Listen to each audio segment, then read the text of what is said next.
हिंदू धर्म या कहें कि भारतीय संस्कृति में प्रचलित और ग्रंथों में उल्लेखित भारत के 29 ऐसे रहस्य हैं जो अभी तक अनसुलझे हुए हैं और संभवत उनमें से कुछ का रहस्य मानव कभी नहीं जान पाएगा। प्राचीन सभ्यताओं, धर्म, समाज और संस्कृतियों का महान देश भारत वैसे भी रहस्य और रोमांच के लिए जाना जाता है। एक ओर जहां भारत में दुनिया की प्रथम भाषा संस्कृत का जन्म हुआ तो दूसरी ओर दुनिया का प्रथम ग्रंथ ऋग्वेद लिखा गया। एक और जहां दुनिया की प्रथम लिपि ब्राह्मी लिपि का जन्म हुआ तो दूसरी ओर दुनिया के प्रथम विश्वविद्यालय नालंदा और तक्षशिला की स्थापना हुई। प्राचीन भारत में एक और जहां अगस्त्य मुनि ने बिजली का आविष्कार किया था तो हजारों वर्ष पूर्व ऋषि भारद्वाज ने विमान शास्त्र लिखकर यह बताया था कि किस तरह विमान बनाए जा सकते हैं। गुरुत्वाकर्षण का सिद्धांत जहां भास्कराचार्य ने इजाद किया था तो वहीं कणाद ऋषि को परमाणु सिद्धांत का जनक माना गया है। एक और जहां सांपसीढ़ी का खेल भारत में जन्मा तो दूसरी ओर शतरंज का आविष्कार भी भारत में ही हुआ। आचार्य चरक और सुश्रुत को श्रेय जाता है प्लास्टिक सर्जरी चिकित्सा की खोज का। पाणिनि ने दुनिया का पहला व्याकरण लिखा था। ज्यामिति, पाई का मान, रिलेटिविटी का सिद्धांत जैसे कई सिद्धांत और आविष्कार हैं जो भारत ने गढ़े हैं। लेकिन हम उक्त सबसे हटकर कुछ ऐसे 29 रहस्य बताने वाले हैं जो अब तक अनसुलझे हैं। पहला रहस्य, कहते हैं कि धरती के प्रारंभिक काल में धरती एक द्वीप वाली थी, फिर वह 2 द्वीप वाली बनी और अंत में 7 द्वीपों वाली बन गई। कहते हैं कि प्रारंभिक काल में ब्रह्मा ने समुद्र में और धरती पर तरह तरह के जीवों की उत्पत्ति की। उत्पत्ति के इस काल में उन्होंने अपने कई मानस पुत्रों को भी जन्म दिया। उन्हीं में से एक थे मरीचि। ऋषि कश्यप ब्रह्मा जी के मानस पुत्र मरीचि के विद्वान पुत्र थे। मान्यता के अनुसार इन्हें अनिष्टनेमि के नाम से भी जाना जाता है। इनकी माता कला करदम ऋषि की पुत्री और कपिल देव की बहन थी। यहाँ रहस्य वाली बात यह कि क्या कोई इंसान सर्प, पक्षी, पशु आदि तरह की जातियों को जन्म दे सकता है? हालांकि जीव विकासवादियों को इस पर शोध करना चाहिए। क्या मनुष्य और पशुओं के संयोग से कोई एक नई प्रजाति को जन्म देना संभव है? भगवान विष्णु सदा एक गरुड़ पर सवार रहते थे। ये गरुड़ जी कश्यप की पत्नी विनीता से जन्मे थे। यूं तो कश्यप ऋषि की कई पत्नियां थी, लेकिन प्रमुख रूप से 17 का हम उल्लेख करना चाहेंगे। 1 अदिति, 2 दिति, 3 दनु, 4 काष्ठा, 5 अरिष्टा, 6 सुरसा, 7 इला, 8 मुनि, 9 क्रोधवशा, 10 ताम्रा, 11 सुरभि, 12 सुरसा, 13 तिमि, 14 विनीता, 15 कद्रु, 16 पतांगी और 17 यामिनी आदि पत्नियां बनी। अदिति से 12 आदित्यों का जन्म हुआ। विवस्वान, अर्यमा, उषा, त्वष्टा, सविता, भग, धाता, विधाता, वरुण, मित्र, इंद्र और त्रिविक्रम, भगवान वामन। ये सभी देवता कहलाए और इनका स्थान हिमालय के उत्तर में था। कश्यप ऋषि ने दिति के गर्भ से हिरण्यकश्यप और हिरण्याक्ष नामक 2 पुत्र एवं सिंहिका नामक एक पुत्री को जन्म दिया। ये दैत्य कहलाए और इनका स्थान हिमालय के दक्षिण में था। श्रीमद् भागवत के अनुसार इन 3 संतानों के अलावा दिति के गर्भ से कश्यप के 49 अन्य पुत्रों का जन्म भी हुआ, जो कि मरुंदन कहलाए। कश्यप के ये पुत्र ने संतान रहे, जबकि हिरण्यकश्यप के 4 पुत्र थे, अनुहल्लाद, हल्लाद, भक्त प्रहलाद और संहल्लाद। ऋषि कश्यप को उनकी पत्नी दनु के गर्भ से द्विमुर्धा, शंबर, अरिष्ट, हयग्रीव, विभावसु, अरुण, अनुतापन, धूम्रकेश, विरूपाक्ष, दुर्जय, अयोमुख, शंकुशिरा, कपिल, शंकर, एक चक्र, महाबाहु, तारक, महाबल, स्वरभानु, वृषपर्वा, महाबली, पुलोम और विप्रचिति आदि 61 महान पुत्रों की प्राप्ति हुई। ये सभी दानव कहलाए। रानी काष्ठा से घोड़े आदि एक खुर वाले पशु उत्पन्न हुए। पत्नी अरिष्टा से गंधर्व पैदा हुए। सुरसा नामक रानी से यातुधान, राक्षस उत्पन्न हुए। इला से वृक्ष, लता आदि पृथ्वी पर उत्पन्न होने वाली वनस्पतियों का जन्म हुआ। मुनि के गर्भ से अप्सराएं जन्मी। कश्यप की क्रोधवशा नामक रानी ने सांप, बिच्छू आदि विषैले जंतु पैदा किए। ताम्रा ने बाज, गिद्ध आदि शिकारी पक्षियों को अपनी संतान के रूप में जन्म दिया। सुरभि ने भैंस, गाय तथा 2 खुर वाले पशुओं की उत्पत्ति की। रानी सरसा ने बाघ आदि हिंसक जीवों को पैदा किया। तिमी ने जलचर जंतुओं को अपनी संतान के रूप में उत्पन्न किया। रानी विनीता के गर्भ से गरुड़, विष्णु का वाहन, और वरुण, सूर्य का सारथी पैदा हुए। कद्रू की कोख से बहुत से नागों की उत्पत्ति हुई, जिनमें प्रमुख 8 नाग थे: अनंत, शेष, वासुकी, तक्षक, करकोटक, पद्म, महापद्म, शंख और कुलिक। रानी पतंगी से पक्षियों का जन्म हुआ। यामिनी के गर्भ से शलभों, पतंगों का जन्म हुआ। ब्रह्मा जी की आज्ञा से प्रजापति कश्यप ने वैश्वानर की 2 पुत्रियों पुलोमा और कालका के साथ भी विवाह किया। उनसे पौलोम और कालके नाम के 60,000 रणवीर दानवों का जन्म हुआ, जो कि कालांतर में निवात कवच के नाम से विख्यात हुए। दूसरा रहस्य, 10 फन उड़ने वाले मणिधर और इच्छाधारी सांप होते हैं। सभी जीव जंतुओं में गाय के बाद सांप ही एक ऐसा जीव है जिसका हिंदू धर्म में ऊंचा स्थान है। सांप एक रहस्यमय प्राणी है। देश भर के गांवों में आज भी लोगों के शरीर में नाग देवता की सवारी आती है। शिव के प्रमुख गणों में सांप भी है। भारत में नाग जातियों का लंबा इतिहास रहा है। कहते हैं कि कश्यप की क्रोधवशा नामक रानी ने सांप, बिच्छू आदि विषैले जंतु पैदा किए। अनंत, शेष, वासुकी, तक्षक, करकोटक और पिंगला उक्त 5 नागों के कुल के लोगों का ही भारत में वर्चस्व था। ये सभी कश्यप वंशी थे, लेकिन इन्हीं से नागवंश चला। शेषनाग को 10 फन वाला माना गया है।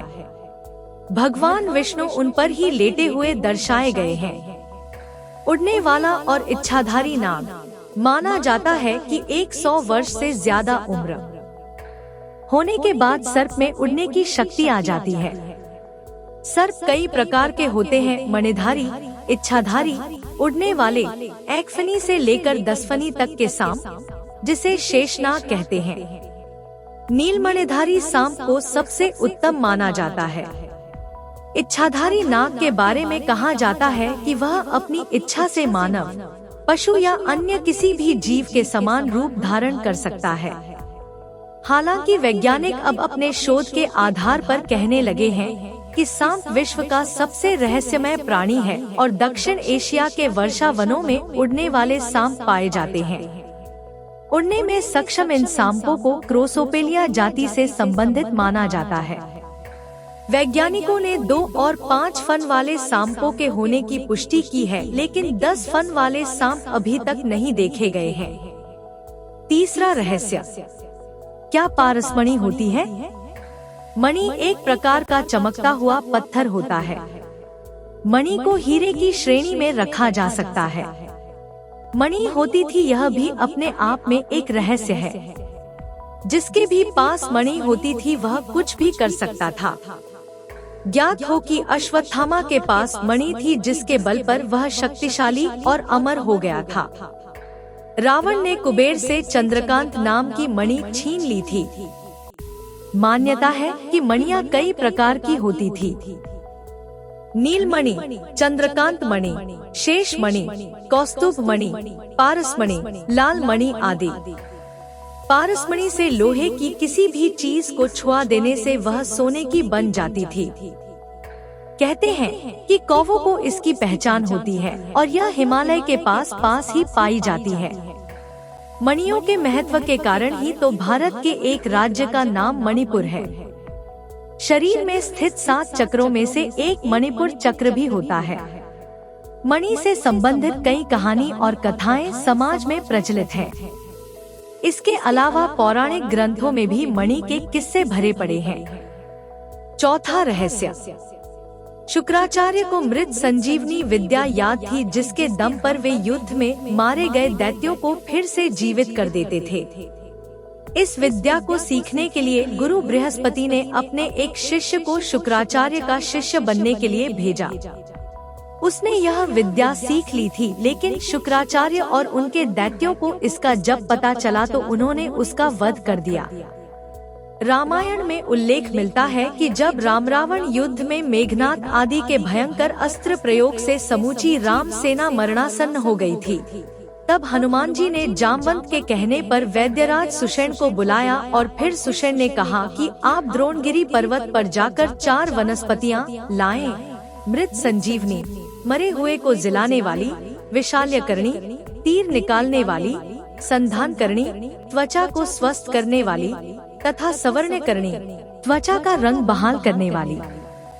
हनुमान बेशुमार वनस्पतियों में से इन्हें पहचान नहीं पाए तो पूरा पर्वत ही उठा लाए।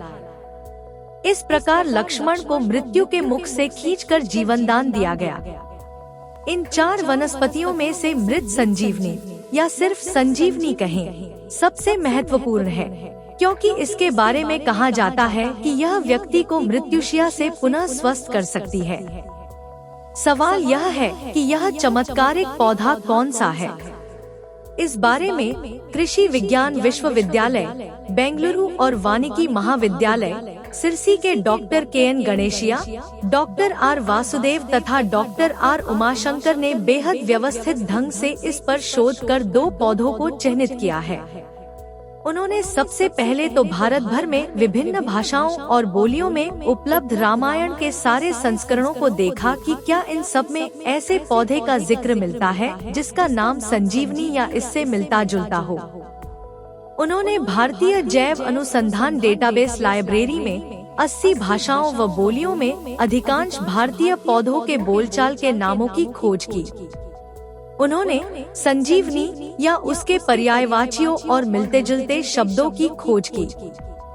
नतीजा, खोज में 17 प्रजातियों के नाम सामने आए। जब विभिन्न भाषाओं में इन शब्दों के उपयोग की तुलना की गई, तो मात्र 6 प्रजातियां शेष रह गई। इन 6 में से भी 3 प्रजातियां ऐसी थी जो संजीवनी या उससे मिलते जुलते शब्द से सर्वाधिक बार और सबसे ज्यादा एकरूपता से मेल खाती थी। क्रेसा क्रेटिका, सिलेजिनेला ब्रायोप्टेरिस और डेस्मोट्राइकम फिम्ब्रिएटम। इनके सामान्य नाम क्रमशः रुदंती, संजीवनी बूटी और जीविका है। इन्हीं में से एक का चुनाव करना था। अगला सवाल यह था कि इनमें से कौन सी पर्वतीय इलाके में पाई जाती है जहां हनुमान ने इसे तलाशा होगा। क्रेसा क्रेटिका नहीं हो सकती, क्योंकि यह दक्कन के पठार या नीची भूमि में पाई जाती है। अब शेष बची 2 वनस्पतियां। अब शोधकर्ताओं ने सोचा कि वे कौन से मापदंड रहे होंगे जिनका उपयोग रामायण काल के चिकित्सक औषधीय तत्व के रूप में करते होंगे। प्राचीन भारतीय पारंपरिक चिकित्सक इस सिद्धांत पर अमल करते थे कि जिस पौधे की बनावट प्रभावित अंग या शरीर के समान हो, वह उससे संबंधित रोग का उपचार कर सकता है। सिलेजिनेला ब्रायोप्टेरिस कई महीनों तक एकदम सूखी या मृत पड़ी रहती है और एक बारिश आते ही पुनर्जीवित हो उठती है। Doctor N.K. Shah, doctor Sharmishtha Banerjee और सैयद हुसैन ने इस पर कुछ प्रयोग किए हैं और पाया है कि इसमें कुछ ऐसे अणु पाए जाते हैं जो ऑक्सीकारक क्षति व पराबैंगनी क्षति से चूहों और कीटों की कोशिकाओं की रक्षा करते हैं तथा उनकी मरम्मत में मदद करते हैं। तो क्या सिलेजिनेला ब्रायोप्टेरिस ही रामायण काल की संजीवनी बूटी है? सच्चे वैज्ञानिकों की भांति गणेशिया व उनके साथी जल्दबाजी में किसी निष्कर्ष पर नहीं पहुंचना चाहते। उनका कहना है कि दूसरे पौधे डेस्मोट्राइकम फिम्ब्रिएटम का दावा भी कमतर नहीं है।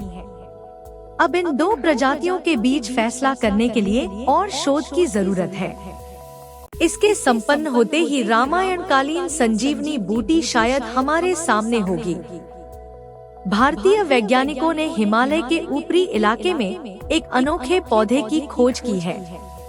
वैज्ञानिकों का दावा है कि यह पौधा एक ऐसी औषधि के रूप में काम करता है जो हमारे इम्यून सिस्टम को रेगुलेट करता है, हमारे शरीर को पर्वतीय परिस्थितियों के अनुरूप ढलने में मदद करता है और हमें रेडियो एक्टिविटी से भी बचाता है। यह खोज सोचने पर मजबूर करती है कि क्या रामायण की कहानी में लक्ष्मण की जान बचाने वाली जिस संजीवनी बूटी का जिक्र किया गया है वह हमें मिल गई है। रोडियोला नाम की यह बूटी ठंडे और ऊंचे वातावरण में मिलती है। लद्दाख में स्थानीय लोग इसे सोलो के नाम से जानते हैं। अब तक रोडियोला के उपयोगों के बारे में ज्यादा जानकारी नहीं थी। स्थानीय लोग इसके पत्तों का उपयोग सब्जी के रूप में करते आए हैं। लेह स्थित defence institute of high altitude इस पौधे के चिकित्सकीय उपयोगों की खोज कर रहा है। यह सियाचिन जैसी कठिन परिस्थितियों में तैनात सैनिकों के लिए बहुत उपयोगी हो सकता है। पांचवा रहस्य, क्या कल्पवृक्ष अभी भी है? वेद और पुराणों में कल्पवृक्ष का उल्लेख मिलता है। कल्पवृक्ष स्वर्ग का एक विशेष वृक्ष है। पौराणिक धर्म ग्रंथों और हिंदू मान्यताओं के अनुसार यह माना जाता है कि इस वृक्ष के नीचे बैठकर व्यक्ति जो भी इच्छा करता है वह पूर्ण हो जाती है, क्योंकि इस वृक्ष में अपार सकारात्मक ऊर्जा का भंडार होता है। यह वृक्ष समुद्र मंथन से निकला था। समुद्र मंथन से प्राप्त यह वृक्ष देवराज इंद्र को दे दिया गया था और इंद्र ने इसकी स्थापना सुरकानन वन हिमालय के उत्तर में कर दी थी। एक कल्प की आयु, कल्प वृक्ष का अर्थ होता है जो एक कल्प तक जीवित रहे। लेकिन अब सवाल यह उठता है कि क्या सचमुच ऐसा कोई वृक्ष था या है? यदि था तो आज भी उसे होना चाहिए था, क्योंकि उसे तो एक कल्प तक जीवित रहना है। यदि ऐसा कोई सा वृक्ष है तो वह कैसा दिखता है और उसके क्या फायदे हैं? हालांकि कुछ लोग कहते हैं कि अप्रजात के वृक्ष को ही कल्प वृक्ष माना जाता है, लेकिन अधिकतर इससे सहमत नहीं है। छठा रहस्य, क्या कामधेनु गाय होती थी? कामधेनु गाय की उत्पत्ति भी समुद्र मंथन से हुई थी। यह एक चमत्कारी गाय होती थी जिसके दर्शन मात्र से ही सभी तरह के खदर दूर हो जाते थे। दैवीय शक्तियों से संपन्न यह गाय जिसके भी पास होती थी उससे चमत्कारिक लाभ मिलता था। इस गाय का दूध अमृत के समान माना जाता था। गाय हिंदुओं के लिए सबसे पवित्र पशु है। इस धरती पर पहले गायों की कुछ ही प्रजातियां होती थी। उससे भी प्रारंभिक काल में एक ही प्रजाति थी। आज से लगभग 9500 वर्ष पूर्व गुरु वशिष्ठ ने गाय के कुल का विस्तार किया और उन्होंने गाय की नई प्रजातियों को भी बनाया। तब गाय की 8 या 10 नस्लें ही थी, जिनका नाम कामधेनु, कपिला, देवनी, नंदनी, भौमा आदि था। कामधेनु के लिए गुरु वशिष्ठ से विश्वामित्र सहित कई अन्य राजाओं ने कई बार युद्ध किया, लेकिन उन्होंने कामधेनु गाय को किसी को भी नहीं दिया। गाय के इस झगड़े में गुरु वशिष्ठ के 100 पुत्र मारे गए थे। 33 कोटि देवता। हिंदू धर्म के अनुसार गाय में 33 कोटि के देवी देवता निवास करते हैं। कोटि का अर्थ करोड़ नहीं, प्रकार होता है। इसका मतलब गाय में 33 प्रकार के देवता निवास करते हैं। ये देवता हैं 12 आदित्य, 8 वसु, 11 रुद्र और 2 अश्विन कुमार। ये मिलकर कुल 33 होते हैं। गाय की पीठ पर रीढ़ की हड्डी में स्थित सूर्य केतु स्नायु हानिकारक विकिरण को रोककर वातावरण को स्वच्छ बनाते हैं। यह पर्यावरण के लिए लाभदायक है। दूसरी ओर सूर्य केतु नाड़ी सूर्य के संपर्क में आने पर यह स्वर्ण का उत्पादन करती है। गाय के शरीर से उत्पन्न यह सोना गाय के दूध, मूत्र व गोबर में मिलता है। यह स्वर्ण दूध या मूत्र पीने से शरीर में जाता है और गोबर के माध्यम से खेतों में। कई रोगियों को स्वर्ण भस्म दिया जाता है। पंचगव्य कई रोगों में लाभदायक है। पंचगव्य का निर्माण गाय के दूध, दही, घी, मूत्र, गोबर द्वारा किया जाता है। पंचगव्य द्वारा शरीर की रोग निरोधक क्षमता को बढ़ाकर रोगों को दूर किया जाता है। ऐसा कोई रोग नहीं है जिसका इलाज पंचगव्य से न किया जा सके। 7वां रहस्य, कैलाश पर्वत और देव आत्मस्थान। उत्तराखंड में एक ऐसा रहस्यमय स्थान है जिसे देवस्थान कहते हैं। मुंडकोपनिषद के अनुसार सूक्ष्म शरीरधारी आत्माओं का एक संघ है। इनका केंद्र हिमालय की वादियों में उत्तराखंड में स्थित है। इसे देवात्मा हिमालय कहा जाता है। इन दुर्गम क्षेत्रों में स्थूल शरीरधारी व्यक्ति सामान्यतया नहीं पहुंच पाते हैं। अपने श्रेष्ठ कर्मों के अनुसार सूक्ष्म शरीरधारी आत्माएं यहाँ प्रवेश कर जाती हैं। जब भी पृथ्वी पर संकट आता है, नेक और श्रेष्ठ व्यक्तियों की सहायता करने के लिए वे पृथ्वी पर भी आती हैं। देवताओं, यक्षों, गंधर्वों, सिद्ध पुरुषों का निवास इसी क्षेत्र में पाया जाता रहा है। प्राचीन काल में हिमालय में ही देवता रहते थे। यहीं पर ब्रह्मा, विष्णु और शिव का स्थान था और यहीं पर नंदनकानन वन में इंद्र का राज्य था। इंद्र के राज्य के पास ही गंधर्वों और यक्षों का भी राज्य था। स्वर्ग की स्थिति 2 जगह बताई गई है, पहली हिमालय में और दूसरी कैलाश पर्वत के कई योजन ऊपर। यहीं पर मानसरोवर है और इसी हिमालय में अमरनाथ की गुफाएं हैं। हिमालय में ही यति जैसे कई रहस्यमय प्राणी रहते हैं। इसके अलावा यहाँ चमत्कारिक और दुर्लभ जड़ी बूटियाँ भी मिलती हैं। भारत और चीन की सेना ने हिमालय क्षेत्र में ही एलियन और यूएफओ को देखने का दावा किया है। हिमालय में ही एक रूपकुंड झील है। इसके तट पर मानव कंकाल पाए गए हैं। पिछले कई वर्षों से भारतीय और यूरोपीय वैज्ञानिकों के विभिन्न समूहों ने इस रहस्य को सुलझाने के कई प्रयास किए, पर नाकाम रहे। 8वां रहस्य, सोमरस आखिर क्या था? सोमरस के बारे में अक्सर पढ़ने और सुनने को मिलता है। आखिर यह सोमरस क्या था? क्या यह शराब जैसा कोई पदार्थ था या कि यह व्यक्ति को युवा बनाए रखने वाला कोई रस था? ऋग्वेद में शराब की घोर निंदा करते हुए कहा गया है, हृत्सु पीतासो युध्यन्ते दुर्मदासो न सुराया। अर्थात सुरापान करने या नशीले पदार्थों को पीने वाले अक्सर युद्ध, मारपिटाई या उत्पात मचाया करते हैं।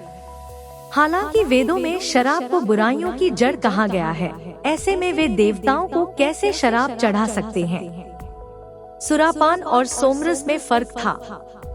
9वां रहस्य, समुद्र मंथन के दौरान क्या कोई ऐसा रस निकला था जिसे पीकर देवताओं ने अमरता को प्राप्त कर लिया था? यदि समुद्र से ऐसा कोई रस निकल सकता है तो क्या आज नहीं निकल सकता?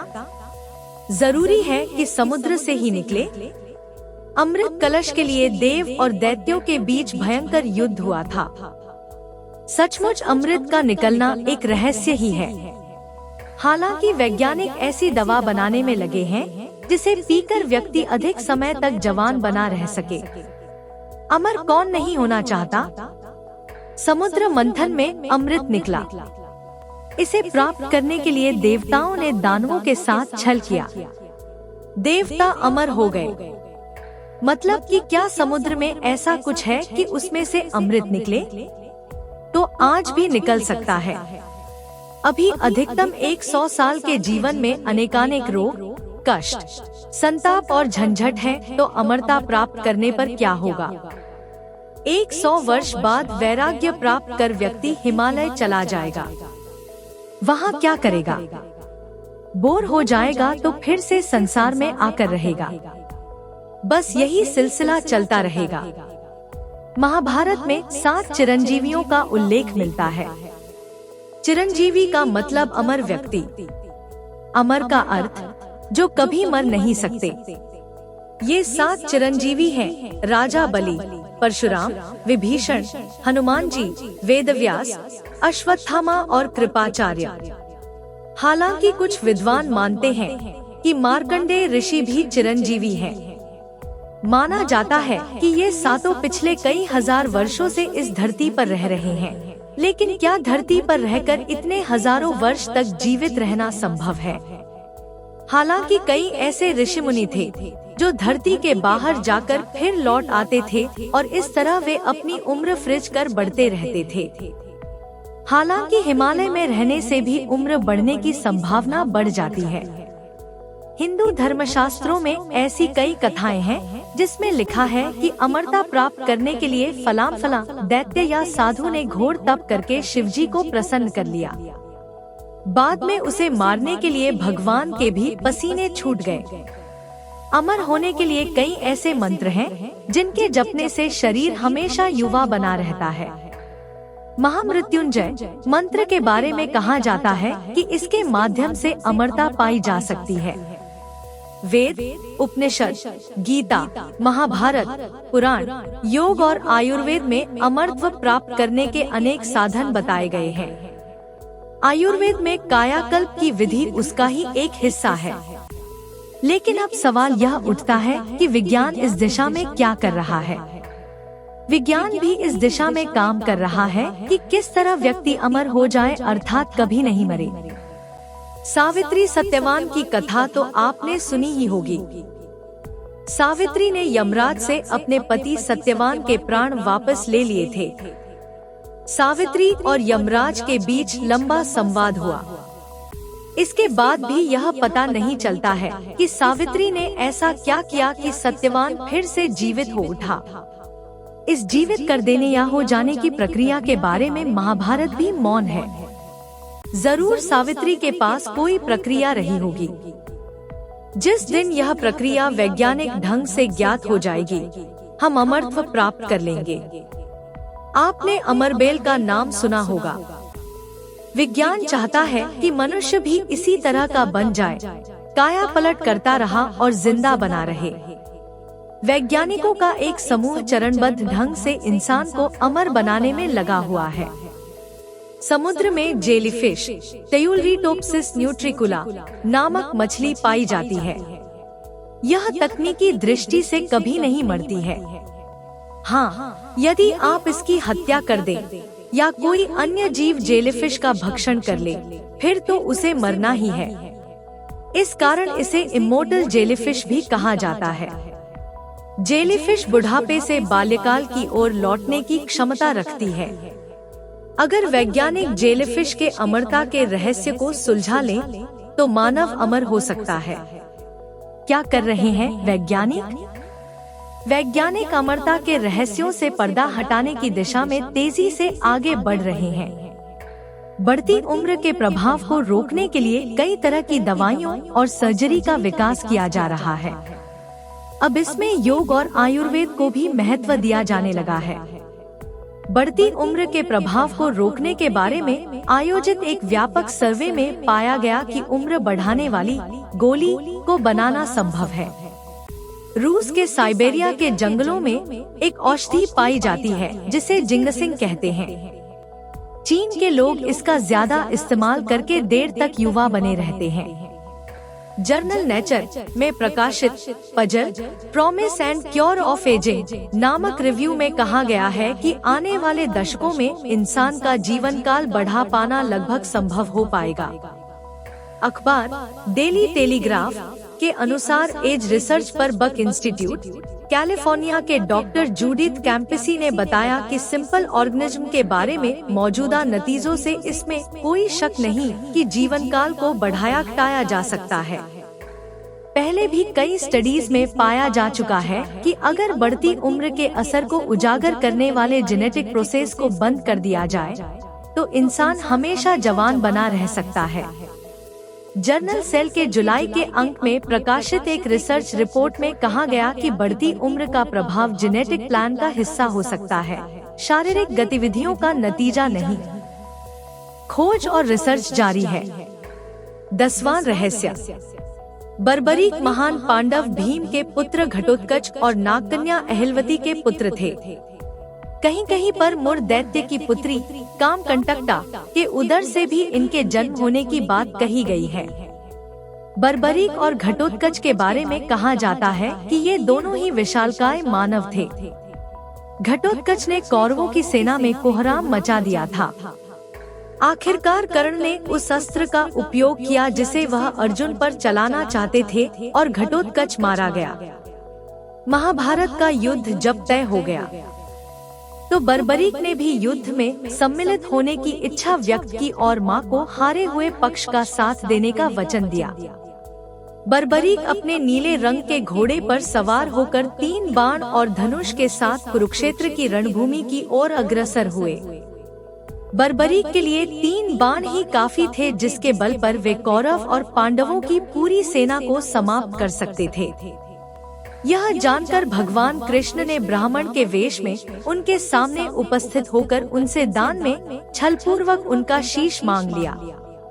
बर्बरीक ने कृष्ण से प्रार्थना की कि वे अंत तक युद्ध देखना चाहते हैं। तब कृष्ण ने उनकी यह बात स्वीकार कर ली। फाल्गुन मास की द्वादशी को उन्होंने अपने शीश का दान दिया। भगवान ने उस शीश को अमृत से सींचकर सबसे ऊंची जगह पर रख दिया ताकि वे महाभारत युद्ध देख सके। उनका सिर युद्ध भूमि के समीप ही एक पहाड़ी पर रख दिया गया, जहां से बर्बरीक संपूर्ण युद्ध का जायजा ले सकते थे। 11वां रहस्य। मथुरा से निकलकर भगवान कृष्ण ने द्वारिका क्षेत्र में ही पहले से स्थापित खंडहर हो चुके नगर क्षेत्र में एक नए नगर की स्थापना की थी। कहना चाहिए कि भगवान कृष्ण ने अपने पूर्वजों की भूमि को फिर से रहने लायक बनाया था।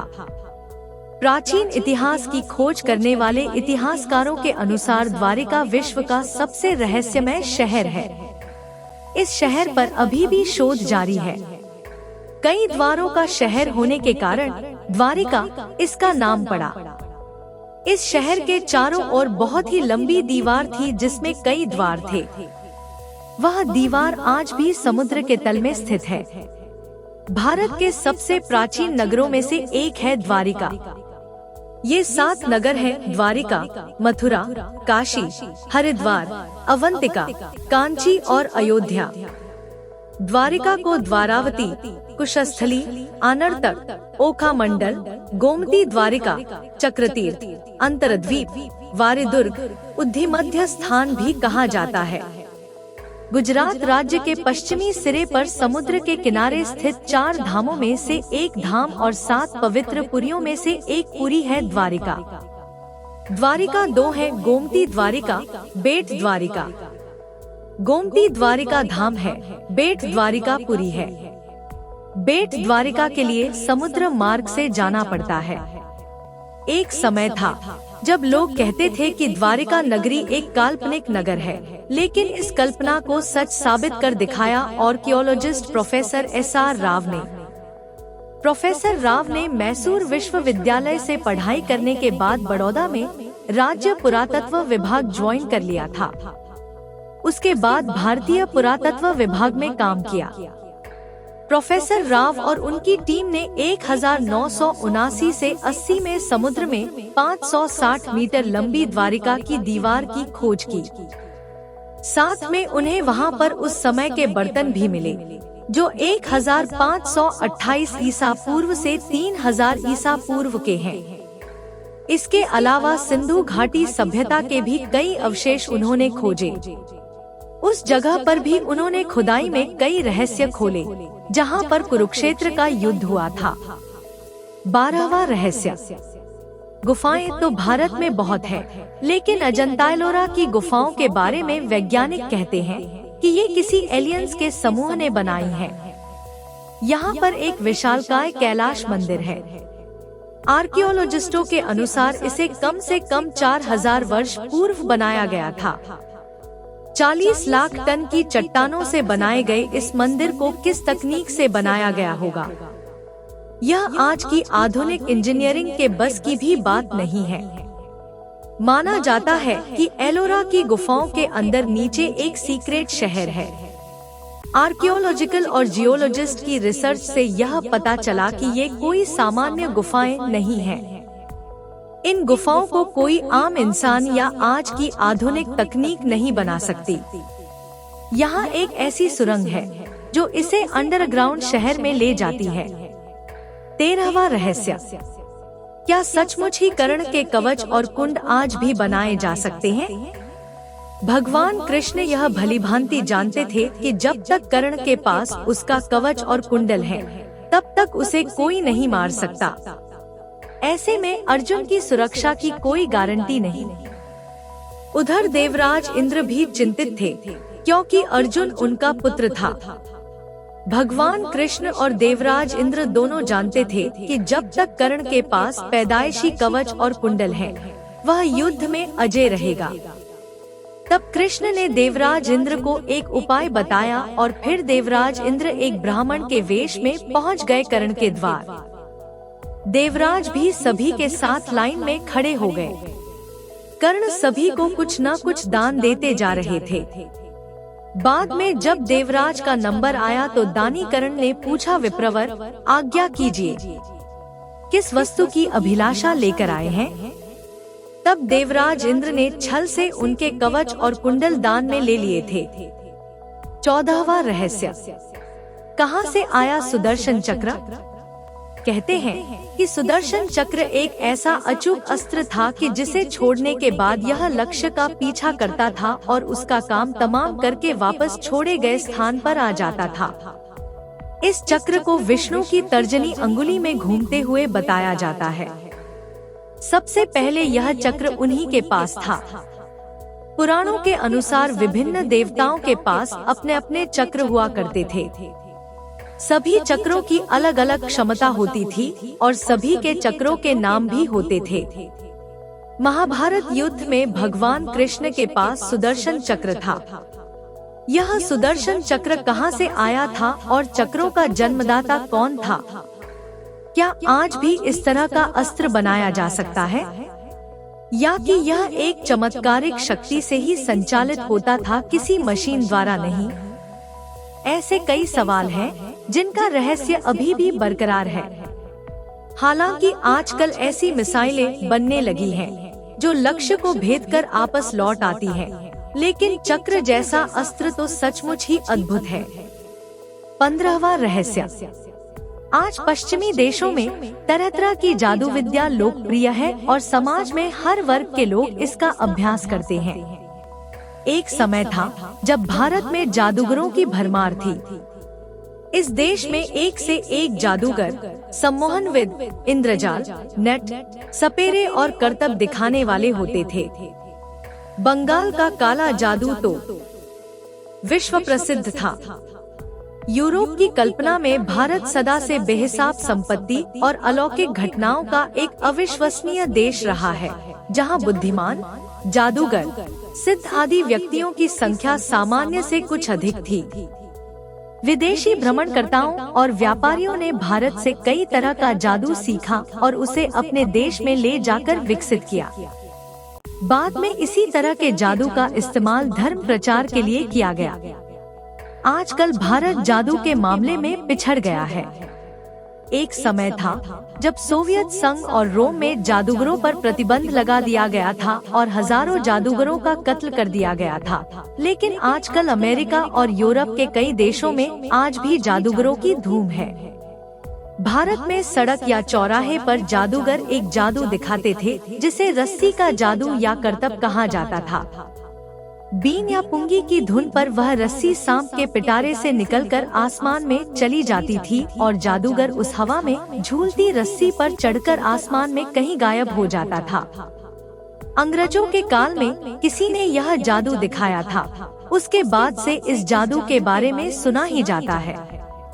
अब इसे दिखाने वाला कोई नहीं है। यही कारण है कि इस जादू को दिखाना अब किसी भी जादूगर के बस की बात नहीं रही। यह विद्या लगभग खो सी गई है। इसके खो जाने के कारण अब यह संदेह किया जाता है कि कहीं ऐसा जादू दिखाया भी जाता था या नहीं। 16वां रहस्य, क्या सचमुच रामायण काल में बताए गए अनुसार जामवंत एक रीछ थे और हनुमान जी एक वानर? हालांकि आज भी यह रहस्य बरकरार है। यदि बजरंग बली वानर नहीं होते तो उनको रामायण और रामचरितमानस में कपि, वानर, शाखा मृग, लवंगम, लोमश और पुच्छधारी कहकर नहीं पुकारा जाता। लंकादहन का वर्णन भी फिर पूंछ से जुड़ा हुआ नहीं होता। हालांकि कहा जाता है कि कपि नामक एक वानर जाति थी। हनुमान जी उसी जाति के ब्राह्मण थे। हनुमान चालीसा की एक पंक्ति है, को नहीं जानत है जग में, कपि संकटमोचन नाम तिहारो। कुछ लोग कपि को चिंपांजी के रूप में देखते हैं। वैज्ञानिकों के अनुसार कपि प्रजाति होमिनोइडेआ नामक महापरिवार प्राणी जगत की सदस्य जीव जातियों में से एक थी। जीव विज्ञानी कहते हैं कि होमिनोइडेआ नामक महापरिवार के प्राणी जगत की दो प्रमुख जाति शाखाएं थी, जिसमें से प्रथम को हीनकपि कहा जाता था और दूसरी को महाकपि कहा जाता था, जिन्हें कौरव कहा जाता था। कुरु वंश के होने के कारण ये कौरव कहलाए। सभी कौरवों में दुर्योधन सबसे बड़ा था। गांधारी जब गर्भवती थी तब धृतराष्ट्र ने एक दासी के साथ सहवास किया था, जिसके चलते युयुत्सु नामक पुत्र का जन्म हुआ। इस तरह कौरव 100 हो गए।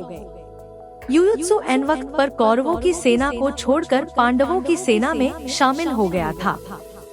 गांधारी ने वेदव्यास से पुत्रवती होने का वरदान प्राप्त कर किया। गर्भधारण कर लेने के पश्चात भी 2 वर्ष व्यतीत हो गए, किंतु गांधारी के कोई भी संतान उत्पन्न नहीं हुई। इस पर क्रोधवश गांधारी ने अपने पेट पर जोर से मुक्के का प्रहार किया, जिससे उसका गर्भ गिर गया। वेदव्यास ने इस घटना को तत्काल ही जान लिया।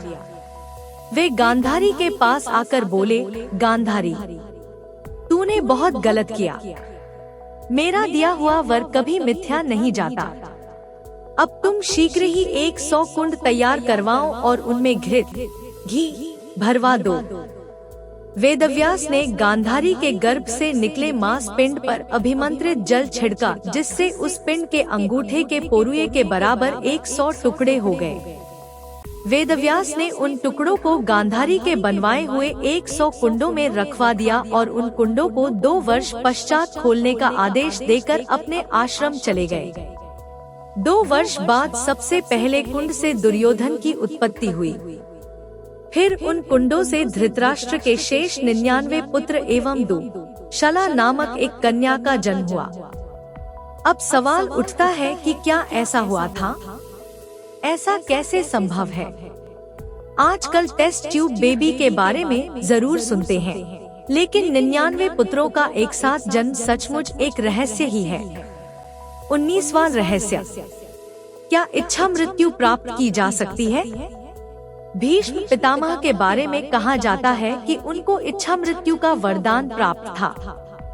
पुराणों के अनुसार ब्रह्मा जी से अत्रि, अत्रि से चंद्रमा, चंद्रमा से बुध और बुध से इलानंदन पुरुरवा का जन्म हुआ। पुरुरवा से आयु, आयु से राजा नहुष और नहुष से ययाति उत्पन्न हुए। ययाति से पुरु हुए। कुरु के वंश में भरत और भरत के कुल में राजा कुरु हुए। कुरु के वंश में आगे चलकर राजा प्रतीप हुए, जिनके दूसरे पुत्र थे शांतनु। शांतनु का बड़ा भाई बचपन में ही शांत हो गया था। शांतनु के गंगा से देवव्रत भीष्म हुए। भीष्म ने ब्रह्मचर्य की प्रतिज्ञा ली थी, इसलिए यह वंश आगे नहीं चल सका। भीष्म अंतिम कौरव थे। 20वां रहस्य, सिंधु, सरस्वती, गंगा, नर्मदा और ब्रह्मपुत्र, उक्त 5 नदियों को भारत और विशेषकर हिंदू धर्म में बहुत महत्वपूर्ण माना जाता है। उक्त 5 नदियों का जल एक दूसरे से अलग है, लेकिन उनमें से नर्मदा नदी को छोड़कर बाकी नदियां हिमालय के एक ही स्थान से निकलने वाली नदियां हैं। नर्मदा एकमात्र ऐसी नदी है जो सभी नदियों की अपेक्षा विपरीत दिशा में बहती है और इसे पाताल की नदी कहते हैं। सरस्वती नदी का तो अब भूगर्भीय हलचलों के कारण अस्तित्व लुप्त हो गया और सिंधु ने अपना मार्ग बदल दिया। गंगा ने भी इस लंबे दौर में कई उतार चढ़ाव देखे और ब्रह्मपुत्र ने भी हजारों वर्षों से लाखों लोगों की मुमुक्षा को दूर किया है। मुमुक्षा का अर्थ मोक्ष की कामना। सरस्वती नदी का तो अब भूगर्भीय हलचलों के कारण अस्तित्व लुप्त हो गया, लेकिन आज भी वह राजस्थान और हरियाणा के कुछ क्षेत्रों में अपने होने का एहसास दिलाती है। कहते हैं कि लगभग 18 ईसा पूर्व इस नदी का अस्तित्व मिट गया।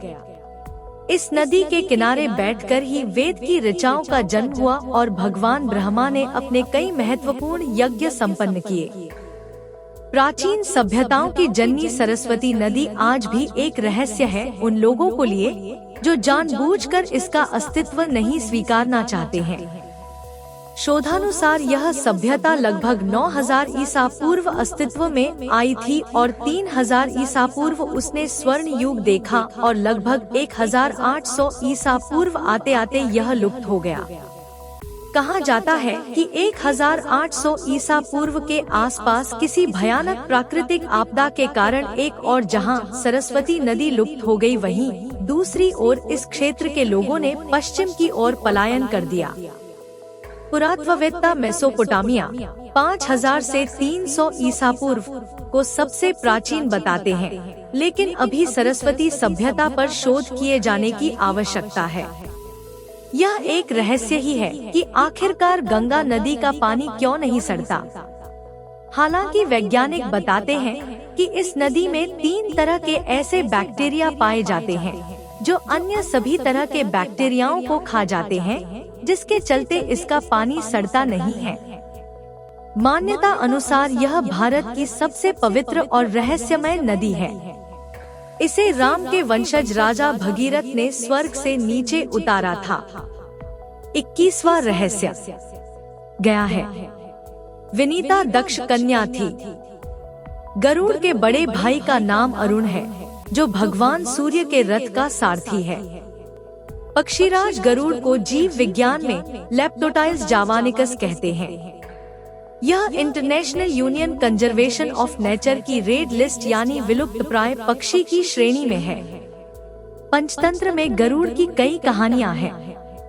प्राचीन मंदिरों के द्वार पर एक और गरुड़ तो दूसरी ओर हनुमान जी की मूर्ति आवेष्टित की जाती रही है। घर में रखे मंदिर में गरुड़ घंटी और मंदिर के शिखर पर गरुड़ ध्वज होता है। गरुड़ नाम से एक व्रत भी है। गरुड़ नाम से एक पुराण भी है। भगवान गरुड़ को विनायक, गरुत्मत, तार्क्ष, वैंतेय, नागांतक, विष्णुरथ, खगेश्वर, सुपर्ण और पन्नगाशन नाम से भी जाना जाता है। अब सवाल यह उठता है कि आखिर क्या कभी पक्षी मानव हुआ करते थे? पुराणों में भगवान गरुड़ के पराक्रम के बारे में कई कथाओं का वर्णन मिलता है। उन्होंने देवताओं से युद्ध करके उनसे अमृत कलश छीन लिया था। उन्होंने भगवान राम को नागपाश से मुक्त कराया था। उन्हें उनकी शक्ति पर बड़ा घमंड हो चला था, लेकिन हनुमान जी ने उनका घमंड चूर चूर कर दिया था। गरुड़ हिंदू धर्म के साथ ही बौद्ध धर्म में भी महत्वपूर्ण पक्षी माना गया है। बौद्ध ग्रंथों के अनुसार गरुड़ को सुपर्ण, अच्छे पंख वाला कहा गया है। जातक कथाओं में भी गरुड़ के बारे में कई कहानियां हैं। गुप्त काल के शासकों का प्रतीक चिन्ह भी गरुड़ ही था। कर्नाटक के होयसल शासकों का भी प्रतीक गरुड़ था। अमेरिका और इंडोनेशिया का राष्ट्रीय प्रतीक गरुड़ है। चेन्नई से 60 किलोमीटर दूर एक तीर्थ स्थल है जिसे पक्षी तीर्थ कहा जाता है। यह तीर्थ स्थल वेदगिरी पर्वत के ऊपर है। कई सदियों से दोपहर के वक्त गरुड़ का जोड़ा सुदूर आकाश से उतर आता है और फिर मंदिर के पुजारी द्वारा दिए गए खाद्यान्न को ग्रहण करके आकाश में लौट जाता है। सैकड़ों लोग उनका दर्शन करने के लिए वहां पहले से ही उपस्थित रहते हैं। वहां के पुजारी के मुताबिक सतयुग में ब्रह्मा के 8 मानसपुत्र शिव के शाप से गरुड़ बन गए थे। उनमें से 2 सतयुग के अंत में, 2 त्रेता के अंत में, 2 द्वापर के अंत में शाप से मुक्त हो चुके हैं। कहा जाता है कि अब जो 2 बचे हैं वे कलयुग के अंत में मुक्त होंगे। 22वां रहस्य क्या सचमुच कोई स्वर्ण बनाने की विधि है? कहते हैं कि प्राचीन भारत के लोग स्वर्ण बनाने की विधि जानते थे। वे पारद आदि को किसी विशेष मिश्रण में मिलाकर स्वर्ण बना लेते थे। लेकिन क्या यह सच है? यह आज भी एक रहस्य है। कहा तो यह भी जाता है कि हिमालय में पारस नाम का एक सफेद पत्थर पाया जाता है, जिसे यदि लोहे से छुआ दो तो वह लोहा स्वर्ण में बदल जाता था। पारे, जड़ी वनस्पतियों और रसायनों से सोने का निर्माण करने की विधि के बारे में कई ग्रंथों में उल्लेख मिलता है।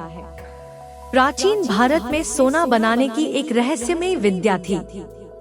कहीं ऐसा तो नहीं कि इसी कारण बगैर किसी खनन के बावजूद भारत के पास अपार मात्रा में सोना था। आखिर यह सोना आया कहां से था? मंदिरों में टनों सोना रखा रहता था। सोने के रथ बनाए जाते थे और प्राचीन राजा महाराजा स्वर्ण आभूषणों से लदे रहते थे। कहते हैं कि बिहार की सोनगिर गुफा में लाखों टन सोना आज भी रखा हुआ है। प्रभुदेवा, व्यलाचार्य, इंद्रद्युम्न, रत्नघोष, नागार्जुन के बारे में कहा जाता है कि ये पारद से सोना बनाने की विधि जानते थे। कहा जाता है कि नागार्जुन द्वारा लिखित बहुत ही चर्चित ग्रंथ रस रत्नाकर में एक जगह पर रोचक वर्णन है, जिसमें शालिवाहन और वट यक्षिणी के बीच हुए संवाद से पता चलता है कि उस काल में सोना बनाया जाता था। संवाद इस प्रकार है कि शालिवाहन यक्षिणी से कहता है, हे देवी, मैंने ये स्वर्ण और रत्न तुझ पर निछावर किए, अब मुझे आदेश दो। शालिवाहन की बात सुनकर यक्षिणी कहती है, मैं तुझसे प्रसन्न हूँ। मैं तुझे वे विधियाँ बताऊंगी जिनको मांडव्य ने सिद्ध किया है। मैं तुम्हें ऐसे ऐसे योग बताऊंगी जिनसे सिद्ध किए हुए पारे से तांबा और सीसा जैसी धातुएं सोने में बदल जाती हैं। एक किस्से के बारे में भी खूब चर्चा की जाती है कि विक्रमादित्य के राज्य में रहने वाले व्यारी नामक एक व्यक्ति ने सोना बनाने की विधा जानने के लिए अपनी सारी जिंदगी बर्बाद कर दी थी। ऐसा ही एक किस्सा तारबीज और हेमबीज का भी है। कहा जाता है कि ये वे पदार्थ हैं जिनसे कीमियागर लोग सामान्य पदार्थों से चांदी और सोने का निर्माण कर लिया करते थे। इस विद्या को हेमवती विद्या के नाम से भी जाना जाता है। वर्तमान युग में कहा जाता है कि पंजाब के कृष्णपाल जी शर्मा को पारद से सोना बनाने की विधि याद थी। इसका उल्लेख 6 नवंबर सन 1983 के साप्ताहिक हिंदुस्तान में मिलता है। पत्रिका के अनुसार सन 1942 में पंजाब के कृष्णपाल शर्मा ने ऋषिकेश में पारे के द्वारा लगभग 100 तोला सोना बनाकर रख दिया था। कहते हैं कि उस समय वहां पर महात्मा गांधी, उनके सचिव महादेव भाई देसाई और युगल किशोर बिड़ला आदि उपस्थित थे। इस घटना का वर्णन बिड़ला मंदिर में लगे शिलालेख से भी मिलता है। हालांकि इस बात में कितनी सच्चाई है यह हम नहीं जानते। एजेंसियां। 23वां रहस्य, क्या ये चमत्कारिक जड़ी बूटियां होती हैं?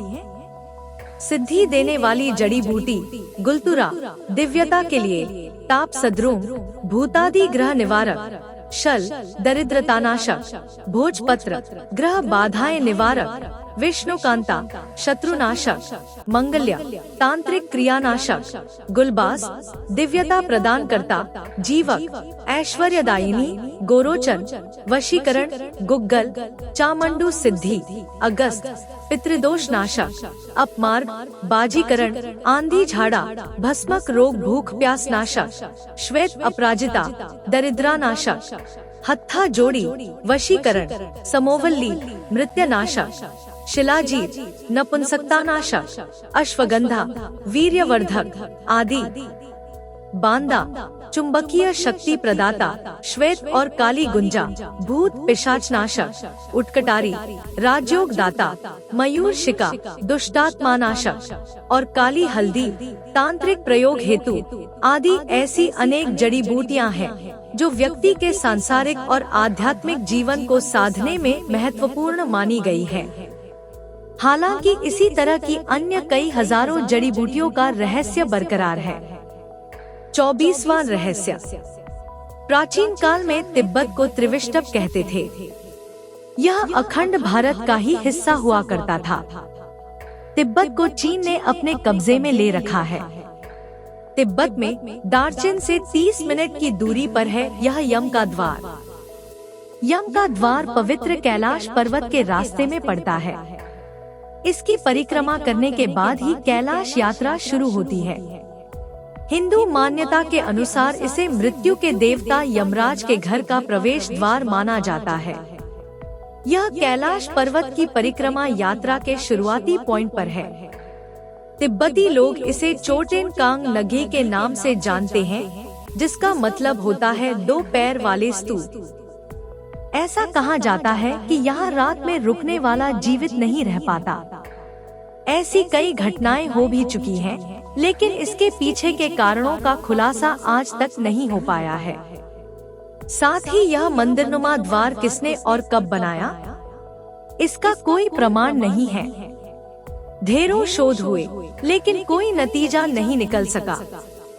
कहते हैं कि द्वार के इस ओर संसार है तो उस पार मोक्षधाम। बौद्ध लामा लोग यहाँ आकर प्राणांत होने को मोक्ष प्राप्ति मानते हैं, इसलिए बीमार लामा अंतिम इच्छा के रूप में यहाँ जाते हैं और प्राण त्यागते हैं। 25वां रहस्य। 9 रत्न रखने की परंपरा की शुरुआत सम्राट अशोक और राजा विक्रमादित्य से मानी जाती है।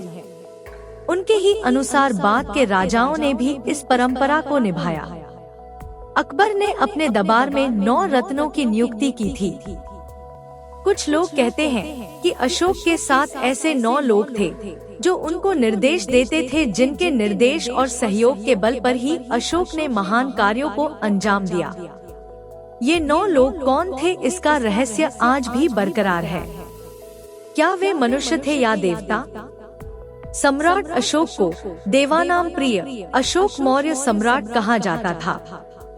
देवानाम प्रिय का अर्थ देवताओं का प्रिय। ऐसी उपाधि भारत के किसी अन्य सम्राट के नाम के आगे नहीं लगाई गई।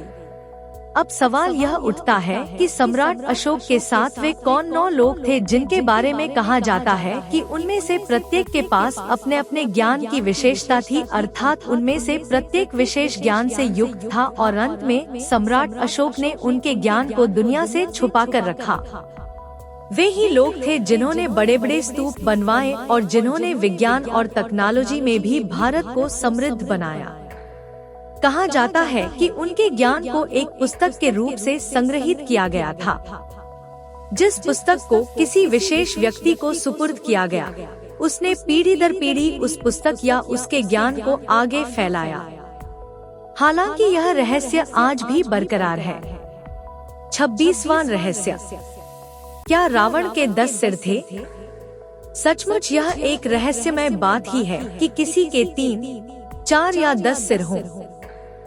भगवान दत्तात्रेय के 3, ब्रह्मा जी के 4 और रावण के 10 सिर थे। रावण, दुनिया में इस नाम का दूसरा कोई व्यक्ति नहीं है। राम तो बहुत मिल जाएंगे, लेकिन रावण नहीं। रावण तो सिर्फ रावण है। राजाधिराज लंकाधिपति महाराज रावण को दशानन भी कहते हैं। कहते हैं कि रावण लंका का तमिल राजा था। जैन शास्त्रों में रावण को प्रतिनारायण माना गया है। जैन धर्म के 64 शलाका पुरुषों में रावण की गिनती की जाती है। जैन पुराणों के अनुसार महापंडित रावण आगामी 24वीं में तीर्थंकर की सूची में भगवान महावीर की तरह 24वें तीर्थंकर के रूप में मान्य होंगे। इसीलिए कुछ प्रसिद्ध प्राचीन जैन तीर्थ स्थलों पर उनकी मूर्तियां भी प्रतिष्ठित हैं। क्या रावण के 10 सिर थे? कहते हैं रावण के 10 सिर थे। क्या सचमुच यह सही है? कुछ विद्वान मानते हैं कि रावण के 10 सिर नहीं थे, किंतु वह 10 सिर होने का भ्रम पैदा कर देता था। इसी कारण लोग उसे दशानन कहते थे। कुछ विद्वानों के अनुसार रावण 6 दर्शन और 4 वेद का ज्ञाता था, इसीलिए उसे दसकंठी भी कहा जाता था। दसकंठी कहे जाने के कारण प्रचलन में उसके 10 सिर मान लिए गए। जैन शास्त्रों में उल्लेख है कि रावण के गले में बड़ी बड़ी गोलाकार 9 मणियां होती थी। उक्त 9 मणियों में उसका सिर दिखाई देता था, जिसके कारण उसके 10 सिर होने का भ्रम होता था। हालांकि ज्यादातर विद्वान और पुराणों के अनुसार तो यही सही है कि रावण एक मायावी व्यक्ति था, जो अपनी माया द्वारा 10 सिर होने का भ्रम पैदा कर सकता था। उसकी मायावी शक्ति और जादू के चर्चे जग प्रसिद्ध थे। रावण के 10 सिर होने की चर्चा रामचरितमानस में आती है। वह कृष्ण पक्ष की अमावस्या को युद्ध के लिए चला था तथा एक से एक दिन क्रमशः एक से एक सिर कटते थे। इस तरह 10वें दिन अर्थात शुक्ल पक्ष की दशमी को रावण का वध हुआ, इसीलिए दशमी के दिन रावण दहन किया जाता है। रामचरितमानस में वर्णन आता है कि जिस सिर को राम अपने बाण से काट देते थे, पुनः उसके स्थान पर दूसरा सिर उभर आता था। विचार करने की बात है कि क्या एक अंग के कट जाने पर वहां पुनः नया अंग उत्पन्न हो सकता है। वस्तुतः रावण के ये सिर कृत्रिम थे, आसुरी माया से बने हुए। मारीच का चांदी के बिंदुओं से युक्त स्वर्ण मृग बन जाना, रावण का सीता के समक्ष राम का कटा हुआ सिर रखना आदि से सिद्ध होता है कि राक्षस मायावी थे। वे अनेक प्रकार के इंद्रजाल, जादू जानते थे। तो रावण के 10 सिर और 20 हाथों को भी मायावी या कृत्रिम माना जा सकता है। 27वां रहस्य। भारत के डॉक्टर 2003 और 2005 में भी प्रहलाद जानी की अच्छी तरह जांच परख कर चुके हैं, पर अंत में दांतों तले अंगुली दबाने के सिवाय कोई विज्ञान सम्मत व्याख्या नहीं दे पाए। इन जांचों के अगुआ रहे अहमदाबाद के न्यूरोलॉजिस्ट, तंत्रिका रोग विशेषज्ञ डॉक्टर सुधीर शाह ने कहा, उनका कोई शारीरिक ट्रांसफॉर्मेशन, कायाकल्प हुआ है। वे जाने अनजाने में बाहर से शक्ति प्राप्त करते हैं। उन्हें कैलोरी यानी भोजन की जरूरत ही नहीं पड़ती। हमने तो कई दिनों तक उनका अवलोकन किया, एक एक सेकंड का वीडियो लिया। उन्होंने न तो कुछ खाया, न पिया, न पेशाब किया और न शौचालय गए। वैसे कहा जाता है कि हमारी आत्मा का वास दोनों भुवों के बीच भ्रिकुटी में रहता है, लेकिन हमने पुराणों और अन्य ग्रंथों में पढ़ा है कि कुछ लोगों, पशुओं या पक्षियों का प्राण या जीव अन्य कहीं होता था, जैसे किसी राक्षस की जान तोते में थी। अब जब तक तोते को नहीं मारो तो राक्षस को मारना असंभव था। उसी तरह रावण की जान नाभि में थी। क्या ऐसा भी संभव हो सकता है? ऐसी मान्यता है कि रावण ने अमरत्व प्राप्ति के उद्देश्य से भगवान ब्रह्मा की घोर तपस्या कर वरदान मांगा, लेकिन ब्रह्मा ने उसके इस वरदान को न मानते हुए कहा कि तुम्हारा जीवन नाभि में स्थित रहेगा। रावण की अजर अमर रहने की इच्छा रह ही गई। यही कारण था कि जब भगवान राम से रावण का युद्ध चल रहा था तो रावण और उसकी सेना राम पर भारी पड़ने लगे थे।